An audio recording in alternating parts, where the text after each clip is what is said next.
আসসালামু আলাইকুম ওয়া রাহমাতুল্লাহি ওয়া বারাকাতুহু।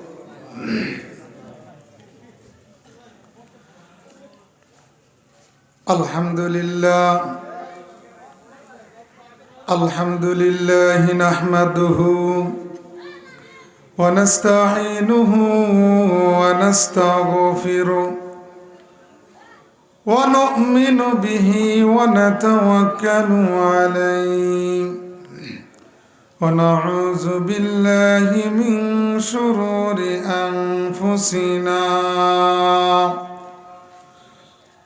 ومن سيئات أعمالنا من يهده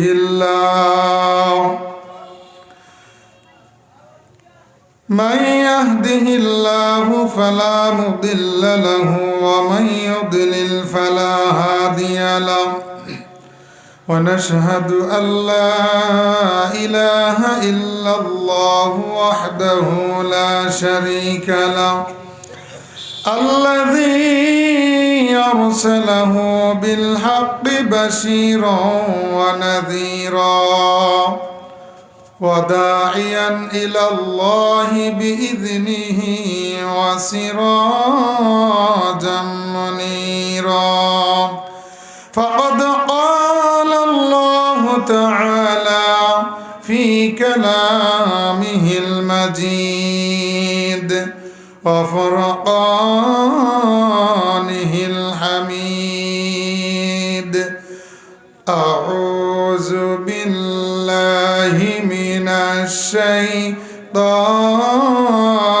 الرجيم بسم الله الرحمن الرحيم قل هل يستوي الذين يعلمون والذين لا يعلمون صدق الله العظيم وصدق رسوله النبي الكريم إن الله وملائكته يصلون على النبي يا أيها الذين آمنوا صلوا عليه وسلموا تسليما اللهم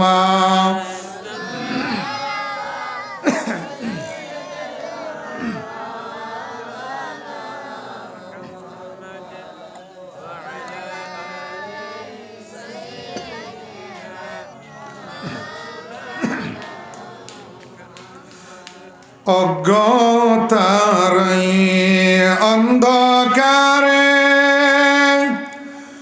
যখন ছিল এই ধরায় আসলেন তখন লোহে কোরআন বিশ্ব নবী মুস্তাফা আল্লাহুম্মা সাল্লি আলা سيدنا مولانا محمد وعلى آل سيدنا مولانا محمد উপস্থিত গৌরেশ্বর পশ্চিমপাড়া দারুল কোরআন মাদ্রাসা ও এতিমখানা হাফেজ ছাত্রদের দস্তারবন্দি উপলক্ষে আজকের মাহফিলের সম্মানিত সভাপতি আলহাজ মোহাম্মদ হারুনুর রশিদ সাহেব, আজকের মাহফিলের প্রধান আকর্ষণ, প্রধান বক্তা মুফাসসির কুরআন হযরত মাওলানা তৈয়ব আশরাফ সাহেব, আজকের মাহফিলের বিশেষ বক্তা, বিশেষ আকর্ষণ মুফাসসির কুরআন মুফতি আশিকুল্লাহ সিরাজি সাহেব। আমার পূর্বেই আসরের নামাজের পর থেকে মাগরিবের নামাজ পর্যন্ত আলোচনা করেছেন আপনাদের এলাকারই সন্তান হযরত মাওলানা আবু নাঈম সাহেব। অত্যন্ত চমৎকার আলোচনা করেছেন কাদলা খাদিজাতুল কুবরা মহিলা মাদ্রাসার সম্মানিত অধ্যক্ষ, আল্লাহ পাক রব্বুল আলামিন আজকের এই মাহফিলকে কবুল করুক, আমরা সবাই পড়ি আমিন। উপস্থিত আমার বাবার সমতুল্য সম্মানিত মুরব্বিয়ান ইকরাম, পর্দার অন্তরালের মা এবং বোনেরা, ছোট ছোট কলিজার টুকরা প্রাণ প্রিয় মাদ্রাসার ছাত্ররা, সকলকে আমি আমার অন্তরস্থল থেকে আবারও সালাম দিচ্ছি। সবাই আমার সালামের জবাব গ্রহণ করুন। আসসালামু আলাইকুম ওয়া রাহমাতুল্লাহ। আজকের এই মাহফিলটি একটি জান্নাতের বাগান।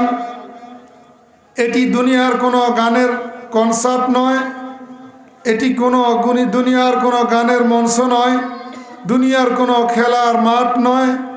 আল্লাহ রসুল বলেছেন, যেখানে কোরআন এবং হাদিসের কথা বলা হয় ওই স্থানটি দুনিয়ার জমিনের মধ্যে জান্নাতের একটি বাগানে পরিণত হয়ে যায়। বলেন সুবহানাল্লাহ। তা আমি বিনীতভাবে অনুরোধ করব, যারা দোকানপাট রাস্তাঘাট এদিক সেদিক ঘোরাফেরা করতেছেন, মেহেরবানি করে মাহফিলে চলে আসুন। কোরআন হাদিস থেকে আলোচনা করা হবে, আলোচনা শুনুন, তাহলে আজকের এই মাহফিল সফল হবে, ঠিকই না? মেহেরবানি করে স্বেচ্ছাসেবক ভাইদেরকে বলবো, যারা দোকানপাট রাস্তাঘাটে এদিক সেদিক ঘোরাফেরা করতেছে, সবাইকে মাহফিলে আসার জন্য বিনীতভাবে অনুরোধ করা গেল। আমি পবিত্র কোরআন থেকে একটি আয়াত তেলাওয়াত করেছি। পবিত্র কোরআনুল কারীমের সূরাতুর জুমারের 9 নম্বর আয়াত। এই আয়াতের উপর ইনশাআল্লাহ আলোচনা করব। আল্লাহ তাআলা যেন আমাকে আলোচনা করার এবং আপনাদেরকে শুনে আমল করার তৌফিক দান করে। আমরা সবাই পড়ি আমিন।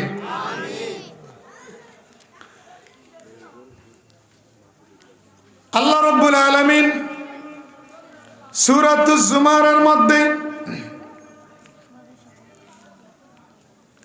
আল্লাহ তাআলা বলেন, কুল হাল ইয়াস্তাউিল্লাযীনা ইয়া'লামুন ওয়াল্লাযীনা লা ইয়া'লামুন। আল্লাহ বলেন, নবী আপনি বলে দেন, যারা জানে আর যারা জানে না, যারা আলেম আর যারা আলেম না, যারা জ্ঞানী আর যারা জ্ঞানী নয়, তারা সমান না। যারা আলেম আর যারা আলেম নয়, যারা জ্ঞানী নয়, তারা কি সমান? কোনোদিন কি সমান হতে পারে? যারা আলেম, যার মধ্যে কোরআনের জ্ঞান আছে, কোরআনের আলেম আছে, কোরআন হাদিস যিনি জানেন তাকে আলেম বলা হয়। তাই আলেম আর যিনি আলেম নয়, যারা জানে আর যারা জানে না, তারা কোনোদিন সমান হতে পারে না। এই জন্য ইসলামের মধ্যে জ্ঞান অর্জন করা, এলেম অর্জন করা আল্লাহ এবং আল্লাহর রসুল আমাদের উপর ফরজ করেছেন। বলেন সুবহানাল্লাহ। সুনান ইবনে মাজার হাদিস, আল্লাহ রসুল সাল্লাল্লাহু আলাইহি ওয়াসাল্লাম বলেন, তালাবুল ইলমি ফারিদাতান আলা কুল্লি মুসলিম। দ্বীনের ইলম শিক্ষা গ্রহণ করা নারী এবং পুরুষ প্রত্যেকের উপর আল্লাহ পাক রব্বুল আলামিন ফরজ করেছেন। বলেন সুবহানাল্লাহ। কতটুকু ইলম আমাদেরকে অর্জন করতে হবে? এই ফরজ আদায় হওয়ার জন্য কি আমাকে হাফেজি কোরআন হতে হবে, মাওলানা মুফতি মুহাদ্দিস হতে হবে কিনা? কতটুকু ইলম অর্জন করলে আমার এই ফরজ আদায় হবে?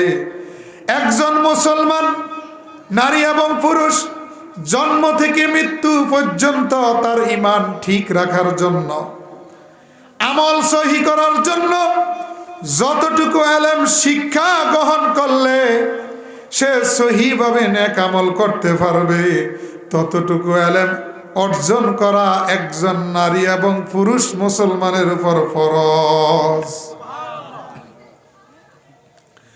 এই ইলম অর্জন করা আল্লাহ আমাদের উপর ফরজ করেছেন।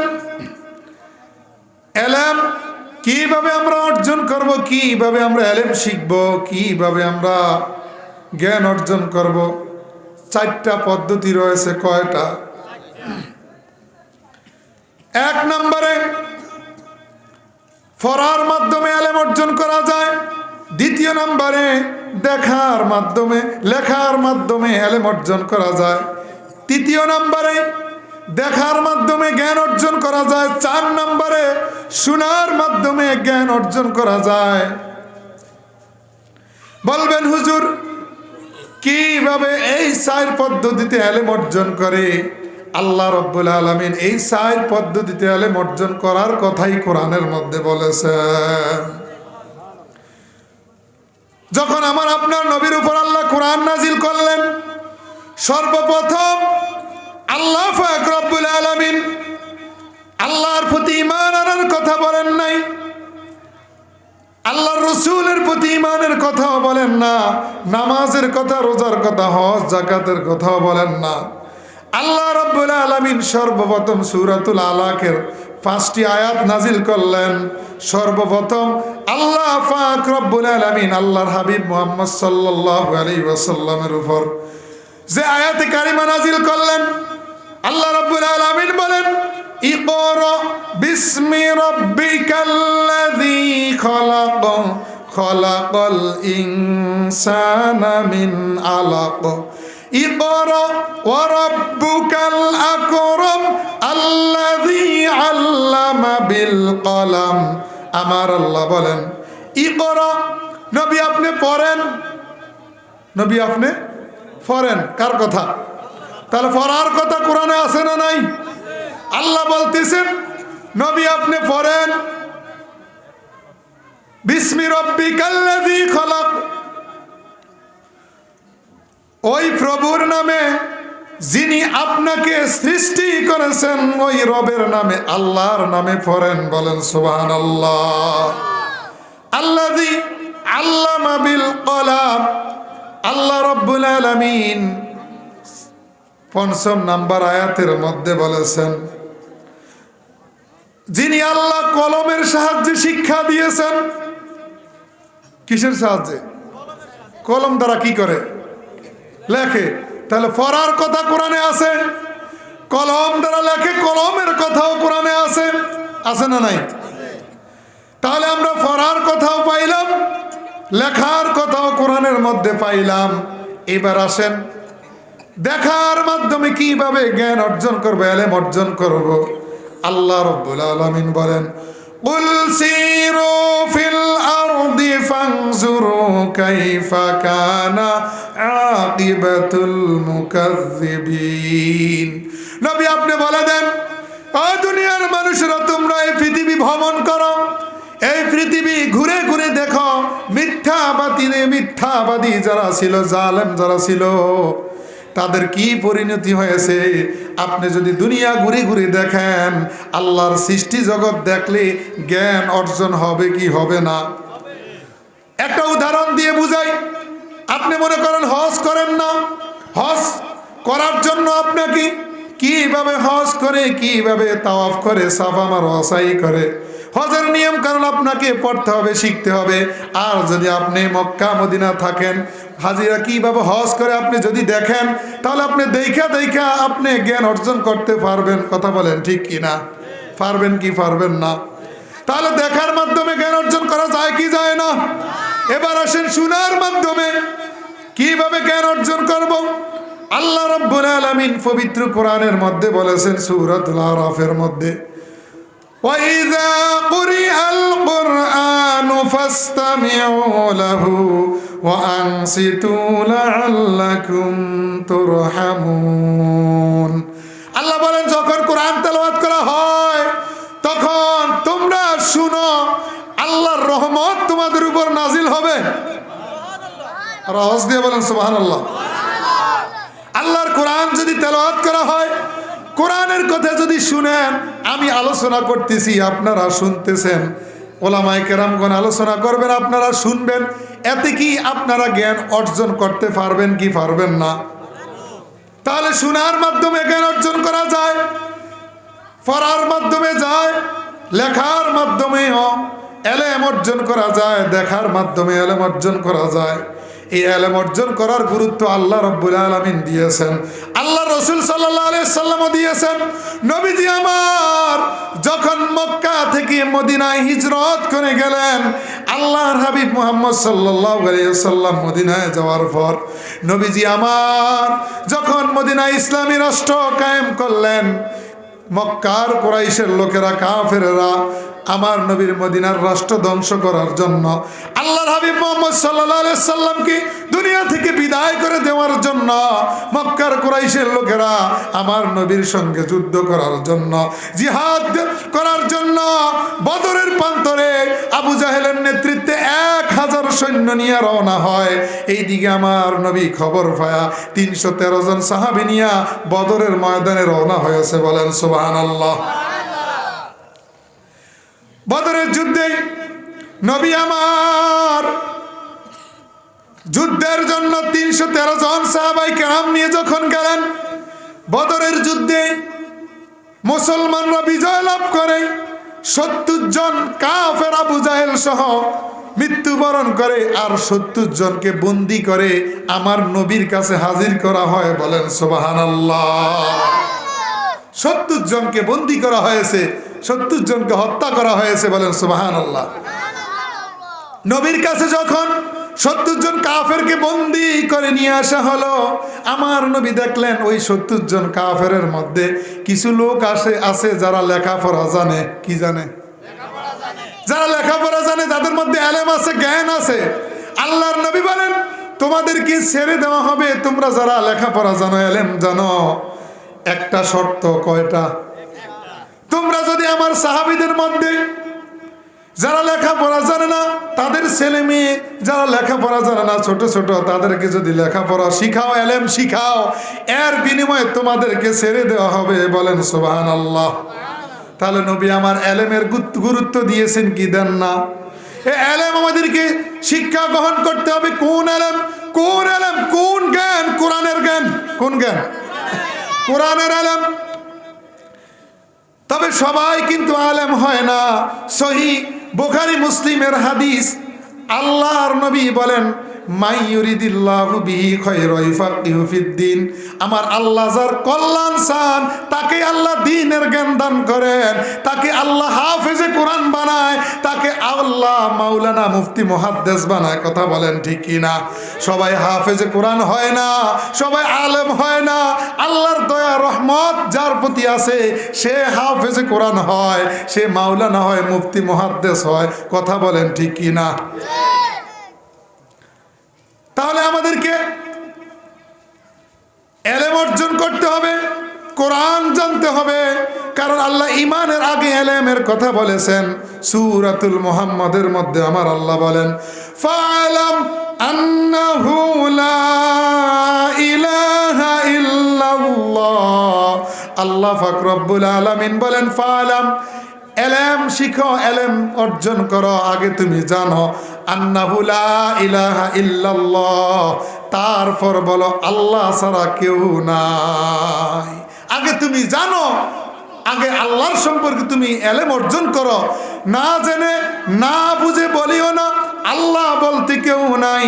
না জেনে না বলে না বুঝে বলিও না পরকাল বলতে কিছু নাই। আগে আল্লাহর সম্পর্কে জানো, তারপরে ঈমান আনো। সুবহানাল্লাহ বলেন। না জেনে না শুনে আল্লাহর বিরুদ্ধে কথা বলবা না, ইসলামের বিরুদ্ধে বলবা না, কোরআনের বিরুদ্ধে কথা বলবা না। না জেনে না বুঝে আল্লাহ নাই এই কথা বলবা না। কিছুদিন পর পর এই দেশের মধ্যে নাস্তিকের উদয় হয়, আল্লাহর বিরুদ্ধে কথা বলে, কোরআনের বিরুদ্ধে কথা বলে, ইসলামের বিরুদ্ধে কথা বলে, বলে আল্লাহ বলতে কেউ নাই। এমন নাস্তিক এই দেশে আছে না নাই? আওয়াজ দিয়ে বলেন আছে না নাই? ইমাম আবু হানিফা নাম শুনছেন নি? ইমামে আবু হানিফা রাহিমাহুল্লাহ ইরাকের জমিনে যিনি জন্মগ্রহণ করেছেন, জিনাকে ইমাম আবু হানিফা সবার ইমাম, 4 মাযহাবের যিনি প্রধান, যাকে আজম বলা হয়, ইমামে আজম। বলেন সুবহানাল্লাহ। ইরাকের জমিনে ইমাম আবু হানিফা রাহিমাহুল্লাহর সময় ইরাকের জমিনে ইমামে আবু হানিফা রহিমাহুল্লাহর সময় এক নাস্তিকের উদয় হয়। ওই নাস্তিক বলতে শুরু করলো, আল্লাহ বলতে কেউ নাই, এই পৃথিবী এমনে এমনে হয়েছে। বলেন নাউজুবিল্লাহ। ওই নাস্তিক কি বলতেছে? বলে আল্লাহ বলতে কেউ নাই, এই পৃথিবী নাকি এমনে এমনে হয়েছে। যখন ওই ইরাকের লোকেরা বলতে শুরু করলো আল্লাহ একজন আছে, আমাদের একজন ইমাম আছে যার নাম নুমান ইবনে সাবিত, যাকে বলা হয় ইমামে আজম আবু হানিফা রহিমাহুল্লাহ। বলেন সুবহানাল্লাহ।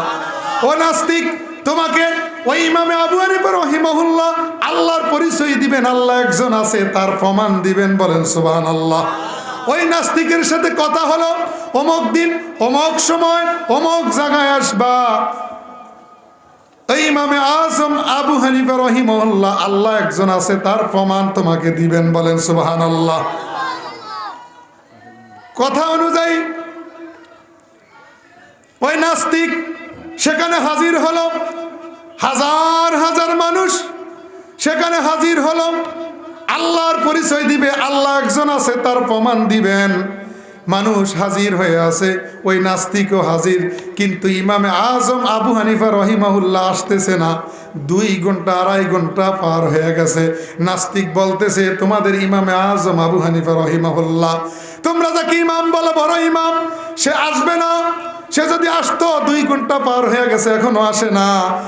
হঠাৎ নজর করে দেখে 2.5 ঘন্টা পর ইমাম আবু হানিফা রহিমাহুল্লাহ ওই ময়দানের মধ্যে উপস্থিত হয়েছে। বলেন সুবহানাল্লাহ।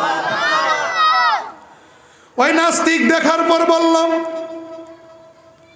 তোমাদের ইমাম এখন আসছে 2.5 ঘন্টা পর, যার মধ্যে সময়ের জ্ঞান নাই, তিনি আবার কিভাবে ইমাম হয়, তিনি কিভাবে আবার আল্লাহর পরিচয় দিবে? ইমামে আজম আবু হানিফা রহিমাহুল্লাহকে ওই নাস্তিক বলতে শুরু করলো, আমি এখনই এখান থেকে চলে যাব, তোমার সঙ্গে কোনো কথা বলবো না। তুমি 2.5 ঘন্টা পরে আসছো, তোমার মধ্যে সময়ের জ্ঞান নাই, তোমার সাথে কোনো কথা হবে না। ইমাম আজম আবু হানিফা রহিমাহুল্লাহ বললেন, আমার কথা শোনো, ইংদি ওজর, আমার একটা ওজর ছিল, সমস্যা ছিল। কি ছিল? আমার সমস্যা ছিল, আমি যখন আমার বাড়ি থেকে রওনা হই, আমার বাড়ি থেকে রওনা হলে একটা নদী পড়ে, ওই নদী পার হওয়ার জন্য আমি যখন নদীর ঘাটে আসলাম, আইসা দেখি কোনো নদীর মধ্যে কোনো নৌকা নাই, কোনো মাঝিও নাই, কিভাবে আমি আসব? আমি নজর করে দেখি একটা বিশাল একটা গাছ, ওই গাছটা হঠাৎ করে পড়ে গেল। ওই গাছটা পড়ার পর আস্তে আস্তে করে তক্তা বাইর হলো। বলেন সুবহানাল্লাহ। তক্তা বাইর হওয়ার পর কিছুক্ষণ পর দেখি এমনে এমনে ওই তক্তা থেকে একটা নৌকা হয়ে গেল। সুবহানাল্লাহ। আমি ওই নৌকার মধ্যে উঠলাম, ওই নৌকাটা আমাকে নিয়ে নদী পার করে এই পারে নিয়ে আসলো। এই যে বিশাল একটা গাছ যে জমিনের মধ্যে পড়লো, জমিনের মধ্যে গাছটা পড়ার পর তক্তা হলো, তক্তা হওয়ার পর ওই তক্তা থেকে যে নৌকা হলো, নৌকাটা নদী পার করে আমাকে এখানে নিয়ে আসলো। 2.5 ঘন্টা সময় লাগছে। কয় ঘন্টা? 2.5 ঘন্টা সময় লেগেছে। এই কথা শোনার পর নাস্তিক বলতে শুরু করলো, তোমাদের ইমাম পাগল হয়েছে, হুয়া মজনুন। কন্যা নাউজুবিল্লাহ। কি বলে? ইমামে আজম তিনি নাকি পাগল হয়েছে। কে বলতেছে? নাস্তিক বলতেছে। আবু হানিফা রহিমাহুল্লাহ তিনি বলেন, তুমি আমাকে পাগল বললা কেন, মজনুন বললা কেন? আমি তো পাগল না। বলল, তুমি কেমন করে বলো? তুমি একজন শিক্ষিত মানুষ, ইমাম মানুষ, তুমি বলো এমনে এমনে গাছ হয়েছে, এমনে এমনে তক্তা হয়েছে, মেস্তুরি ছাড়া নৌকা হইল, মাঝি ছাড়া নৌকা আসলো, কিভাবে এমনে এমনে হয়? ইমামে আজম আবু হানিফা রহিমাহুল্লাহ বললেন, তাহলে শুনো, তুমি যে বললা এই এমনে এমনে গাছ হয় না, এমনে এমনে কাঠ তৈরি হয় না মেস্তুরি ছাড়া, এমনে এমনে ওই তক্তা থেকে কাঠ থেকে নৌকা তৈরি হয় না, তাহলে কিভাবে এই বিশাল আকাশ, 7 আসমান 7 জমিন কিভাবে এমনে এমনে হইল? তার জবাব দিয়া যাও। সুবহানাল্লাহ। তুমি তার জবাব দিয়া যাও কিভাবে এমনে এমনে তামাম সৃষ্টি জগৎ হইল, আসমান জমিন হইল, গাছ তরুলতা, এই এমনে এমনে কিভাবে হইল? তুমি বললা এমনে এমনে গাছ হয় না, এমনে এমনে নৌকা হয় না, কাঠ হয় না, এমনে এমনে কিভাবে এই পৃথিবী তৈরি হইল তার প্রমাণ দাও। সুবহানাল্লাহ বলেন। ওই নাস্তিক বলতে শুরু করলো আমার আর বোঝার বাকি নাই, এমনে এমনে যেহেতু গাছ হয় না, এমনে এমনে যেহেতু কাঠ তৈরি হয় না, এমনে এমনে যেহেতু নৌকা তৈরি হয় না, মাঝি ছাড়া যেহেতু নৌকা চলে না, তাহলে তামাম সৃষ্টি জগৎ এমনে এমনে হয় না। একজন সৃষ্টিকর্তা আছে, তিনি হলেন আল্লাহ। আল্লাহু আকবার বলেন। তিনি হলেন আল্লাহ সুবহানাহু ওয়া তাআলা। একজন সৃষ্টিকর্তা আল্লাহ আছেন, আছেন না নাই? ওই নাস্তিক বলল আমার আর বুঝার বাকি নাই। ও ইমামে আজম আবু হানিফা রহিমাহুল্লাহ, আপনি এখনই আমাকে কালিমা পড়ায়া দেন। সঙ্গে সঙ্গে নাস্তিক পড়ে নিল লা ইলাহা ইল্লাল্লাহু মুহাম্মাদুর রাসূলুল্লাহ সাল্লাল্লাহু আলাইহি ওয়াসাল্লাম। তাহলে না জেনে না বুঝে আল্লাহ নাই এই কথা বলা যাবে? এই জন্য আল্লাহ বলেছেন ফা'লামান্নাহু লা ইলাহা ইল্লাল্লাহ। আগে তুমি জানো, আগে তুমি ইলম শিখো, কোরআন জানো, কোরআন পড়ো, আমার নবীর হাদিস পড়ো, ইলম অর্জন করো, তারপর আমি আল্লাহর প্রতি ঈমান আনো। বলেন সুবহানাল্লাহ। না জেনে না বুঝে আমাদের এই দেশের মধ্যে আল্লাহর বিরুদ্ধে কথা বলে, বলে কি বলে না? কোরআনের বিরুদ্ধে কথা বলে, রাসূলের বিরুদ্ধে কথা বলে, আলেমদের বিরুদ্ধে কথা বলে, বলে আল্লাহ বলতে কেউ নাই, কোরআনকে অসম্মানিত করে, আছে না নাই? কোরআনের বিরুদ্ধে কথা বলে কি বলে না? মাহফিলের বিরুদ্ধে বলে কি বলে না? যারা কোরআনের বিরুদ্ধে কথা বলে তাদের সঙ্গে আমাদের কোনো সম্পর্ক? কোরআন আছে যেখানে, আমরা আছি সেখানে। কোরআন সুন্নাহর আলো, কোরআনের শত্রুরা হুঁশিয়ার সাবধান। নারে তাকবীর, নারে রিসালাত, আল কোরআনের আলো, ঘরে ঘরে জালো, কোরআন সুন্নাহ যেখানে। পুলিশ আইলে থাকবেন না, হুজুর আল্লাহ সব দৌড় দিব। কোরআনের বিরুদ্ধে কথা বলে, এই কোরআনকে অপমান অপদস্থ করে, এই বাংলার জমিন, উলামায়ে কেরামের জমিন, ওলি আল্লাহর জমিন, ঠিক কিনা? যারা এই কোরআনের বিরুদ্ধে কথা বলবে আমরা তাদের সঙ্গে নাই। এই জন্য কোরআনের একটা গান গাইব, শুনবেন তো? যতদিন এই দেহে থাকবে পরাণ, ততদিন গেয়ে যাব কোরআনের গান। আমার সাথে বলেন, যতদিন এই দেহে থাকবে পরাণ, ততদিন গেয়ে যাব কোরআনের গান। কোরআন হলো মোর রবের বিধান, জীবন চলার পথে সংবিধান। কথা বলেন ঠিক কিনা? এই কোরআন সংবিধান কিনা? মুসলমানদের সংবিধানের নাম কি? কথা বলেন ঠিক কিনা? এই কোরআনের দুশ্মনী যারা করবে, কোরআনকে যারা অপমান করবে, তাদের বিরুদ্ধে আমরা কথা বলবো, ঠিক কিনা? কোরআন হলো মোর রবের বিধান, জীবন চলার পথে সংবিধান। কোরআনই আমার জীবন মরণ, কোরআনই আমার জানের জান, গাইব কোরআনের গান। যতদিন এই দেহে থাকবে পরাণ, ততদিন গেয়ে যাব কোরআনের গান। যতদিন এই দেহে থাকবে পরাণ, ততদিন গেয়ে যাব কোরআনের গান।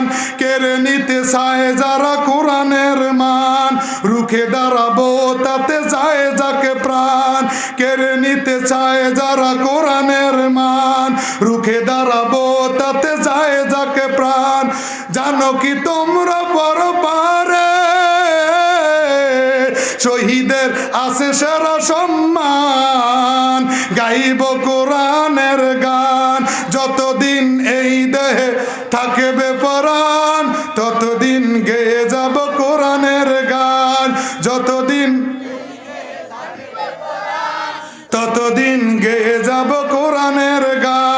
এসুর আমার রবের দান, এসুর আমার রবের দান, শিক্ষা দিব তাই হাদিস কোরআন। এসুর আমার রবের দান, শিক্ষা দিব তাই হাদিস কোরআন। কোরআনের জিকির করলে ধারণ, বাড়বে আমল আর বাড়বে ঈমান। গাইব কোরআনের গান, যতদিন এই দেহে থাকবে প্রাণ, ততদিন গেয়ে যাব কোরআনের গান। কোরআনের গান গাইতে চান কি চান না? কোরআনের সাথে সম্পর্ক রাখতে চান কি চান না? কোরআনের সম্পর্ক রাখবেন কোরআনের সাথে, তাহলে আল্লাহর সঙ্গে সম্পর্ক হবে, ঠিক কি না? কোরআন নাজিল হয়েছে আমার রসুলের উপর, কোরআনের সাথে সম্পর্ক যার আছে রসুলের সাথে আছে, আর রসুলের সাথে সম্পর্ক রাখার মানে আল্লাহর সাথে সম্পর্ক রাখা, ঠিক কি না? তো বলতেছিলাম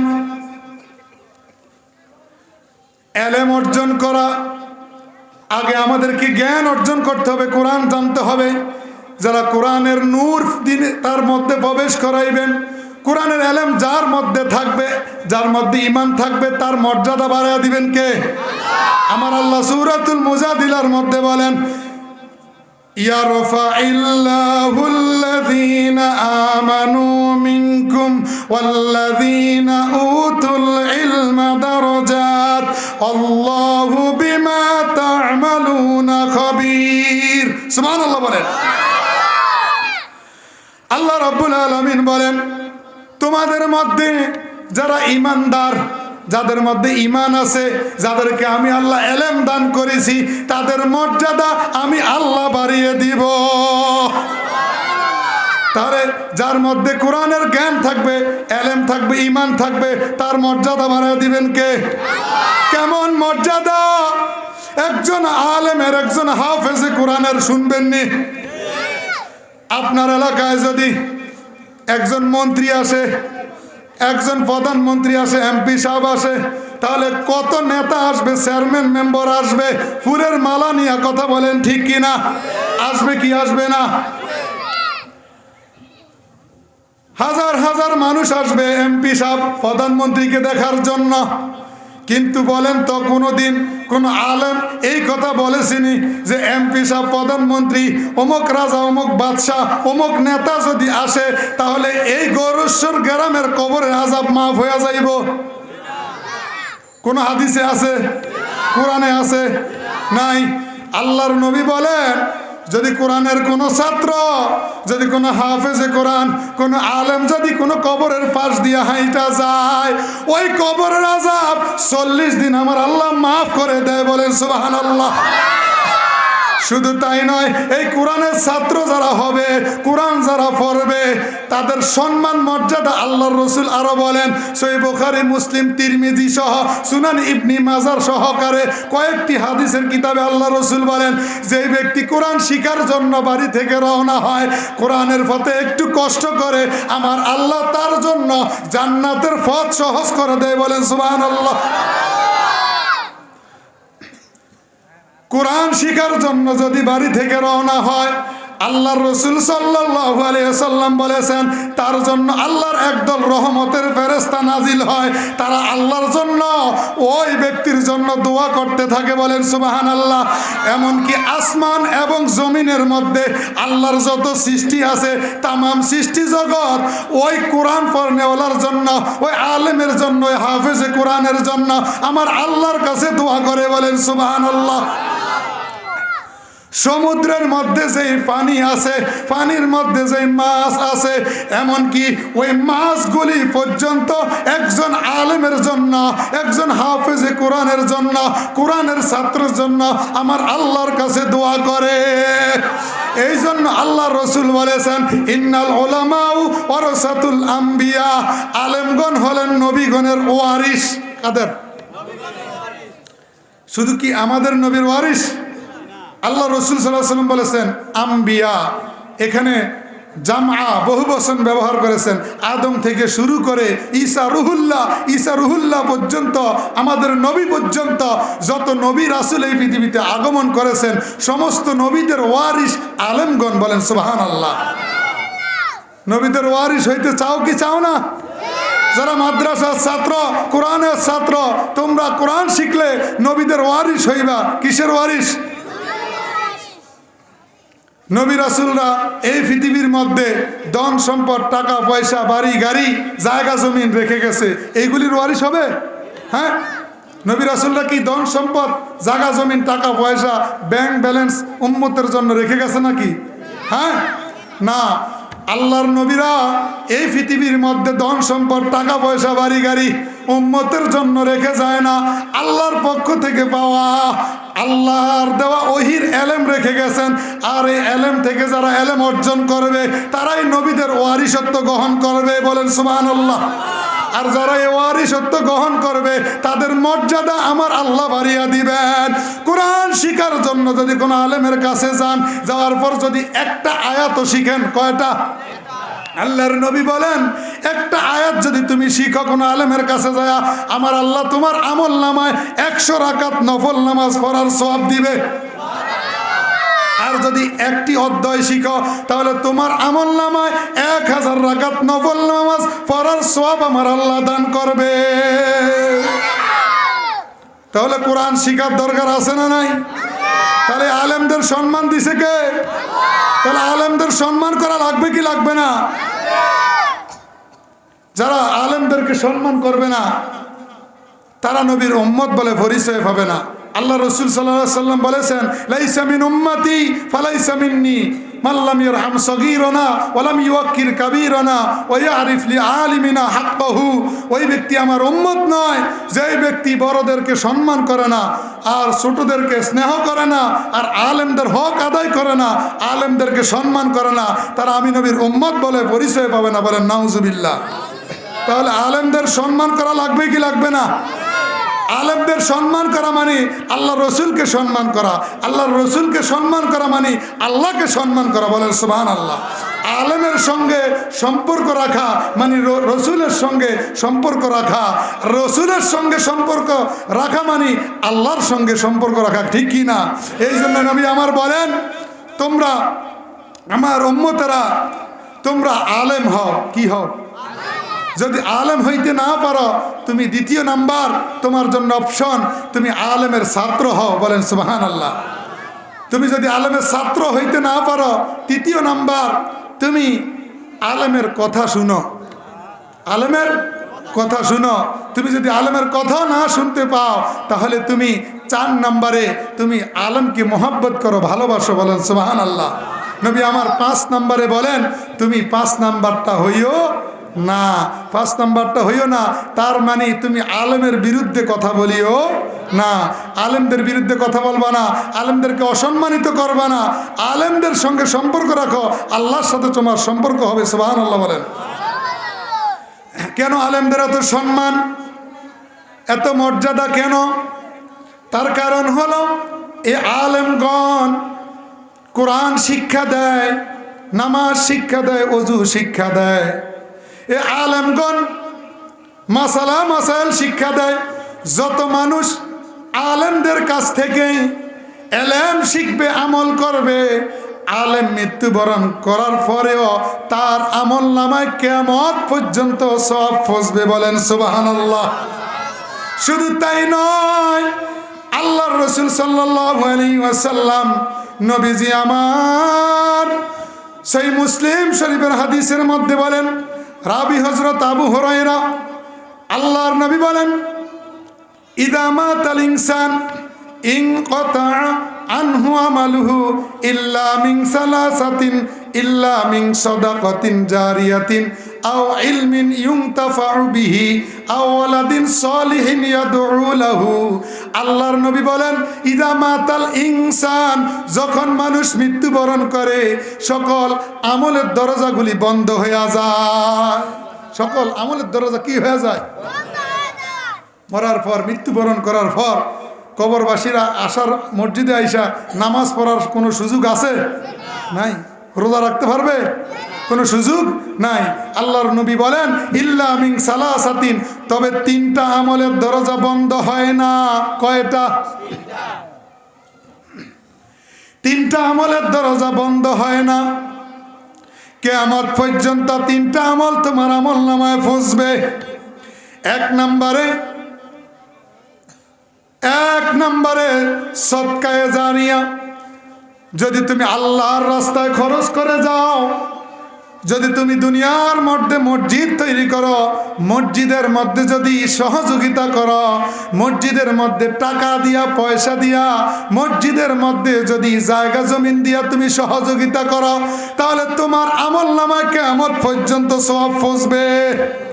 তুমি যদি মাদ্রাসায় সহযোগিতা করো, মাদ্রাসা তৈরি করো, তোমার আমলনামায় কিয়ামত পর্যন্ত সওয়াব পৌঁছবে। সুবহানাল্লাহ বলেন। মসজিদে যত সহযোগিতা করবেন, যত মানুষ নামাজ পড়বে, আপনার আমলনামায় ওই মুসল্লিদের সওয়াবের একটা অংশ কিয়ামত পর্যন্ত জমা হবে। বলেন সুবহানাল্লাহ। মাদ্রাসা তৈরি করেছেন, মাদ্রাসায় সহযোগিতা করেছেন, যত ছাত্রছাত্রী মাদ্রাসায় পড়াশোনা করেছে, আমল করেছে, আপনার আমলনামায় তাদের সওয়াবের একটা অংশ কিয়ামত পর্যন্ত আল্লাহ তাআলা পৌঁছে দিবেন। বলেন সুবহানাল্লাহ। দ্বিতীয় নম্বরে উপকারী ইলম, উপকারী জ্ঞান। উপকারী ইলম বলতে কোনগুলি? আপনি যদি আলেম হয়ে থাকেন, আপনি যদি একটা কিতাব লেখেন, এই কিতাবটা পড়ে আপনার মরার পর যত মানুষ পড়বে আর আমল করবে, আপনার আমলনামায় আপনার মরার পরেও কিয়ামত পর্যন্ত আমার আল্লাহ সওয়াব পৌঁছে দিবে। অথবা আপনি যদি কোনো একটা মাদ্রাসার ছাত্র, তাকে যদি কিছু কিতাব কিনে দেন, আপনার টাকা পয়সা আছে, আপনার যদি সামর্থ্য থাকে, তাকে যদি কিতাব কিনে দেন, আর ওই ছেলেটা মাদ্রাসায় পড়ে, কিতাবগুলি পড়ে, সে যদি আলেম হয়, আপনার আমলনামায় সওয়াব পৌঁছবে। বলেন সুবহানাল্লাহ। অথবা কোনো একজন আলেমকে আপনি কিতাব কিনে দিছেন, তাফসির কিনে দিছেন, অথবা হাদিসের কিতাবগুলি কিনে দিছেন, আপনার আমলনামায় আল্লাহ তাআলা সওয়াব দান করবেন। যাদের টাকা পয়সা আছে, এই আমল করার জন্য রাজি আছেন তো? হ্যাঁ, একটা মাদ্রাসার ছাত্রকে কিছু কিতাব যদি কিনে দেন, কয় টাকা লাগে, কত টাকা কত দিকে নষ্ট হয়ে যায়। এই দান আপনার জারি থাকবে আপনার মৃত্যুর পরেও। টাকা পয়সা আপনার সঙ্গে যাবে না, মৃত্যুর পরে আপনার এই আমল আপনার কবরে যাবে। বলেন সুবহানাল্লাহ। তিন নম্বরে নেক সন্তান। যে ব্যক্তি দুনিয়ার মধ্যে নেক সন্তান রেখে যাবে, যেই সন্তান মৃত্যুবরণ করার পর মা বাবার জন্য দুই হাত তুলে আল্লাহর কাছে দোয়া করবে, আল্লাহ আমার মা বাবা আমাকে কষ্ট করে পড়াইছে, মাদ্রাসায় লেখাপড়া করাইছে, আমাকে মাদ্রাসায় ভর্তি করিয়েছে, আল্লাহ তুমি আমার মা বাবার কবরে আযাব মাফ করে দাও। যদি নেক সন্তান রেখে যান, যদি সন্তানকে আলেম বানায়া যান, সন্তানকে যদি মাদ্রাসায় দিয়ে যান, আপনি মৃত্যুবরণ করার পরেও আপনার কবরের মধ্যে সওয়াব পৌঁছবে। সুবহানাল্লাহ বলে। আমরা তো মাদ্রাসায় ছেলে মেয়েদেরকে দিতে চাই না, বলে যে আরে মাদ্রাসায় পড়লে ভালো চাকরি পায় না, দ্বীনি ইলম ফকিরি বিদ্যা। নাউজুবিল্লাহ।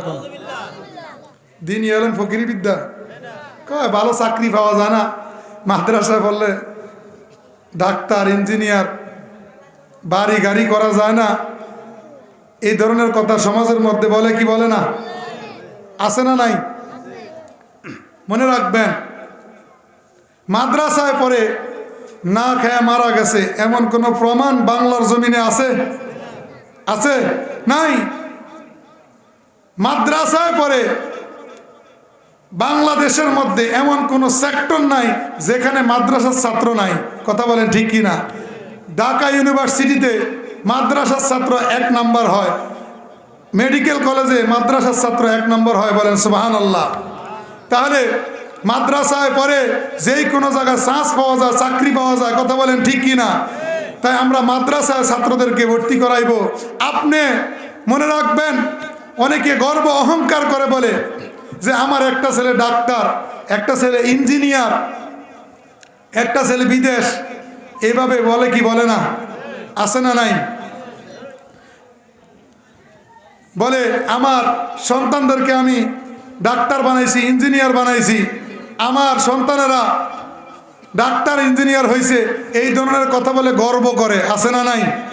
মনে রাখবেন, কাল হাসরের ময়দানে যারা আলেমের বাবা হবে, হাফেজে কোরআনের বাবা হবে, তারাও গর্ব করে অহংকার করে বলবে, আল্লাহ তুমি আমাকে সন্তান দিছ, আল্লাহ আমার একটা সন্তান হাফেজে কোরআন বানাইছি, আল্লাহ আমার একটা সন্তানকে মাওলানা মুফতি বানাইছি, আল্লাহ আমার সন্তানগুলি তোমার ঘর মসজিদের খেদমত করেছে, মাদ্রাসার খেদমত করেছে। সেদিন আমার আল্লাহ বলবে, ও ফেরেশতারা, যা ওই হাফেজে কোরআনের বাবার জন্য, এই আলেমের বাবার জন্য জান্নাত থেকে জান্নাতের দামি রেশমি কাপড়ের পোশাক নিয়ে আসো, তাদের শরীরের মধ্যে পরাইয়া দাও। বলেন সুবহানাল্লাহ। এমন দামি পোশাক পরাইয়া দিবে, যেই পোশাকের দাম সারা পৃথিবী বিক্রি করলে ওই পোশাকের একটা সুতার দাম হবে না। এমনকি আমার আল্লাহ বলবে, যাও এ আলেমের বাবা মায়ের জন্য জান্নাত থেকে জান্নাতের নূরের টুপি নিয়ে আসো। বলেন সুবহানাল্লাহ। এমন নূরের টুপি দেওয়া হবে মাথার মধ্যে, ওই আলেমের বাবার মাথার মধ্যে, যেই নূরের টুপি সূর্যের আলোর চাইতে আরো বেশি হবে। বলেন সুবহানাল্লাহ। তাহলে সন্তানদেরকে আলেম বানাইবেন, হাফেজ বানাইবেন, রাজি আছেন তো?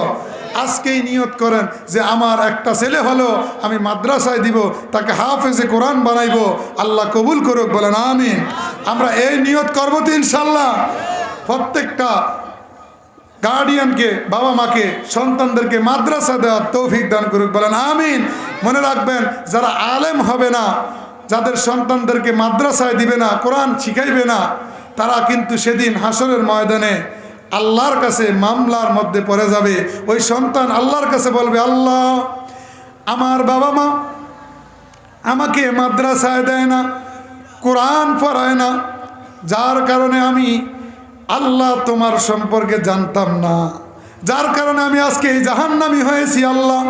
আল্লাহ যে বাবা মা আমাকে কোরআন শিখাইল না, মাদ্রাসায় দিল না, আল্লাহ ওই বাবা মা জাহান্নামে যদি আমার সঙ্গে না দাও, তাহলে আমি জাহান্নামে যাইব না। আল্লাহ সেদিন বলবে, যাও তাদের মা বাবা যেখানে আছে সেখান থেকে ধরে তাদের সঙ্গে জাহান্নামে দিয়ে দাও। বলেন নাউজুবিল্লাহ। আর যদি সন্তান আলেম হয়, জান্নাতে যখন যাইবে, যাওয়ার পর বলবে, আল্লাহ আমার যে মা এত কষ্ট করেছে, যেই বাবা আমার লেখাপড়ার জন্য এত কষ্ট করেছে, মাথার গাম পায়ের মধ্যে ফেলে যেই মা বাবা আমাকে মাদ্রাসার লেখাপড়ার খরচ চালায়া আলেম বানাইছিল, হাফেজে কোরআন বানাইছিল, আল্লাহ আমি জান্নাতে আসছি আল্লাহ, কিন্তু আমার মা কোথায়, বাবা কোথায়? আল্লাহ আমার মা বাবাকে দেখতেছি না কেন? ফেরেশতারা বলবে, তারা তো জাহান্নামে। তখন ওই আল্লাহর বান্দা বলবে, ওয়ালাকুম ফিহা মা তাশতাহি আনফুসুকুম ওয়ালাকুম ফিহা মা তাদউন। আল্লাহ তুমি না বলেছো জান্নাতের মধ্যে আসলে বান্দা তোমার কাছে যা চাইবে তুমি তাই দিবা। বলেন সুবহানাল্লাহ। তখন ওই আল্লাহর বান্দা, আপনার সন্তানটা যদি আলেম হয়ে থাকে, বলবে, আল্লাহ আমার মা বাবাকে জান্নাতে এনে দাও। আল্লাহ তুমি বলেছো জান্নাতে আসলে বান্দা যা চাইবে তাই দিবে। আল্লাহ তুমি আমার মা বাবাকে জান্নাতের মধ্যে এনে দাও। তখন ওই ফেরেশতাদেরকে আমার আল্লাহ বলবে, যাও যাও তাদেরকে তাদেরকে জাহান্নাম থেকে জান্নাতে নিয়ে আসো। তখন ওই আলেমের বাবা মাকে, ওই হাফেজে কোরআনের বাবা মাকে জাহান্নাম থেকে ধরে আমার আল্লাহর নির্দেশে ফেরেশতারা জাহান্নাম থেকে জান্নাতের মধ্যে দিয়ে দিবে। বলেন সুবহানাল্লাহ। তাহলে সন্তানদেরকে আমরা মাদ্রাসায় দিব, কোরআন শিখাইব, রাজি আছেন তো? আল্লাহ রাব্বুল আলামিন কবুল করুক। আজকের আলোচনা আমরা কোরআন শিক্ষার গুরুত্ব, মাদ্রাসা শিক্ষার গুরুত্ব থেকে শুনেছি। কোরআন হাদিস শুধু শুনলেই হবে না, আমাদেরকে আমল করতে হবে, কোরআনের সাথে সম্পর্ক রাখতে হবে, ঠিক কি না? আমি আলোচনা খুব দীর্ঘায়িত করে ফেলেছি। আমাকে যে সময় দেওয়া হয়েছে তার থেকেও আমি অতিরিক্ত সময় নষ্ট করেছি, তার জন্য আমি আপনাদের কাছে ক্ষমা প্রার্থী। আমার আলোচনা যদি কোনো ভুলভ্রান্তি হয়ে থাকে, আল্লাহ তাআলা যেন আমাকে ক্ষমা করে, আপনারাও ক্ষমা করবেন। আল্লাহ পাক রব্বুল আলামিন আজকের এই মাহফিলকে কবুল করুক। শুরু থেকে শেষ পর্যন্ত যেন মাহফিল আল্লাহ তাআলা সুস্থভাবে আমরা সম্পূর্ণ করতে পারি। আল্লাহ রাব্বুল আলামিন তৌফিক দান করুক, বলেন আমিন। ওয়া আখিরা ওয়া আনা আলহামদুলিল্লাহি রাব্বিল আলামিন।